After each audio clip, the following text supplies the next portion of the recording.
Indy Mogul. This week on Indy News, how to produce a documentary. With an update on my Sriracha film, YouTube celebrates a birthday, David Cross pays us a visit, and Legos recreate James Bond. Hey Indy Mogulers, Griffin here. Next week, I'll be in Los Angeles shooting several key elements of my documentary about Sriracha, the delicious hot sauce. And many of you wanted to know what goes into producing a documentary. So let's talk about that. But first, I want to thank the over 1,000 people who've liked the film on Facebook. It's great knowing that there's an audience for the film while I'm shooting it. So grab a pen. Here is a step-by-step list for producing a documentary. Go to a film festival, realize, hey, I should make a film. Listen when successful filmmakers say you should make the film that you want to see. Drive home thinking about how much you love short documentaries. What are you passionate about? Realize it's right in front of you on every meal you eat. Make a website, Facebook page, Twitter, Pinterest, business cards to get people hyped. But also so everyone knows that you've laid claim to this film. And then write it. But what does that even mean? How do you write a documentary? For me, it started with a lot of questions, like, is this topic even doable? Who are the key players here?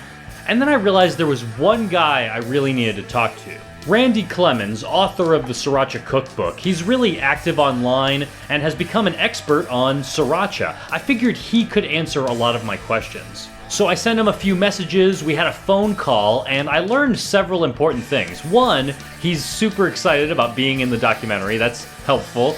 Two, he's not aware of anyone else who's already making a documentary about Sriracha, that's good. And three, he already has contact information for a lot of the people that I need in the film, so that's really helpful.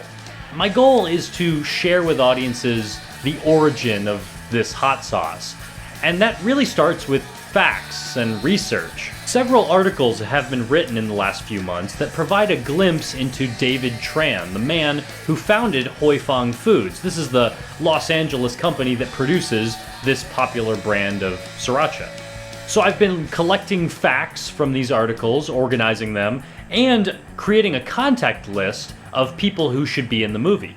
A big part of filmmaking is just getting access. I've been sending a lot of emails. Some people I just am trying to get information from. Other people I'd love to get for an on-camera interview.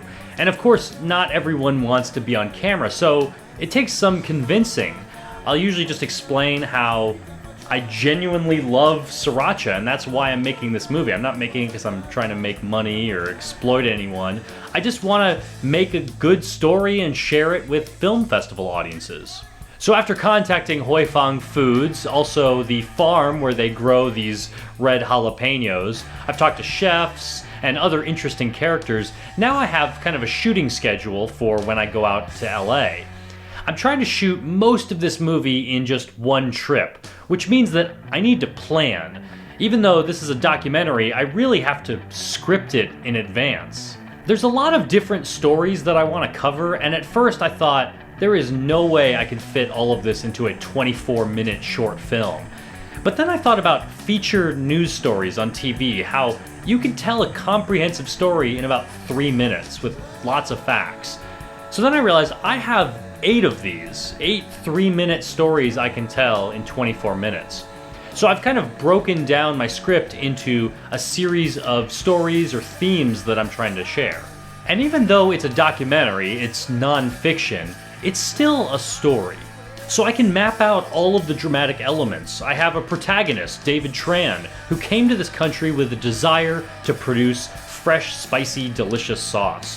So he embarked on a challenging journey, hitting the streets of Chinatown, trying to find a market for his product. And what he found is that surprisingly, the market for his product is a lot broader than just the Asian community. So I can shape my script around that narrative model. And in a documentary, the filmmaker and audience also have a desire to discover the truth. So they embark on a journey which can be challenging. So there's multiple ways to build a documentary around the dramatic model. Obviously, when I interview people, I'll learn new things that were not in my script, but should be. So it's a recursive process. I'll write a script and then shoot something and then rewrite the script. But that initial script gives me a checklist of everything I need to go capture.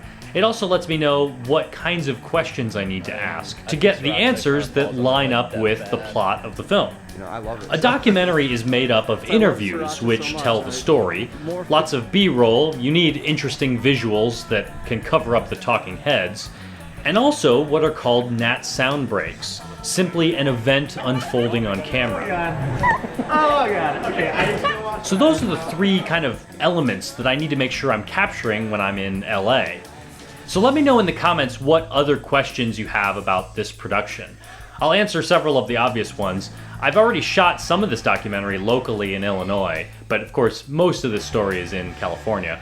When I'm out there, I'm going to be joined with my friend Nick. He and I are going to be the crew for this film. We're shooting it on my Panasonic GH3, and I'm hoping to have this done by September. That's around the deadline for a lot of film festivals for next year, so I need to get it done this summer if I want to get it shown in next year's festivals. Also, if you want to help me out, there's some things that I need in this film that maybe you know about. If you know any stories, people have good sriracha stories, let me know. I have an email right here, srirachafilm@gmail.com. You can let me know. Also, let me know if you have any sriracha music you're aware of, or art that you or other people you know have created. I want to put those things in the film. Also, I plan on doing several visual effects, interesting artistic visuals for the film. You know, I can imagine maybe doing some stop motion of this bottle, maybe some visual effects to like turn this into a rocket or something, spinning through the air. I'll probably spray some sriracha onto a piece of glass with a green screen underneath it. I can imagine using those as title elements or transitions. All sorts of cool things I could do visually with sriracha, but those are just my ideas. If you have anything that you want to do, I would love to feature other talented people's contributions in the film. So if you can come up with any cool filmmaking thing to do with a bottle of sriracha, go for it. And if it's great, I will put it in the movie. Before I go, I want to give a shout out to YouTube, which just celebrated its 8th birthday on Sunday. That means this fall it's going to go into the 3rd grade. There's a new sheriff in town. Is that David Cross sneaking into my video? Actually, it's Tobias Funke from Arrested Development. New episodes are coming to Netflix this Sunday, which explains Dr. Funke's new acting reel, which is first on today's playlist. He also encourages you to download the original green screen footage from insertmeanywhere.biz. Today, more than 100 hours of video are uploaded every minute to YouTube. And this last week, there's a few minutes of YouTube that I particularly enjoyed. It's a recreation, shot by shot, of the opening scene of Casino Royale, the James Bond movie, but it's done entirely with Lego stop motion. So you gotta check that out. I also have this week's new and notable video contests. Thanks for watching, and be sure to join me next Monday when, even though I'll be in LA, I'm gonna show you how to build a portable DIY recording booth for absorbing echo and capturing clean, professional sounding vocal tracks. More clean and professional than that.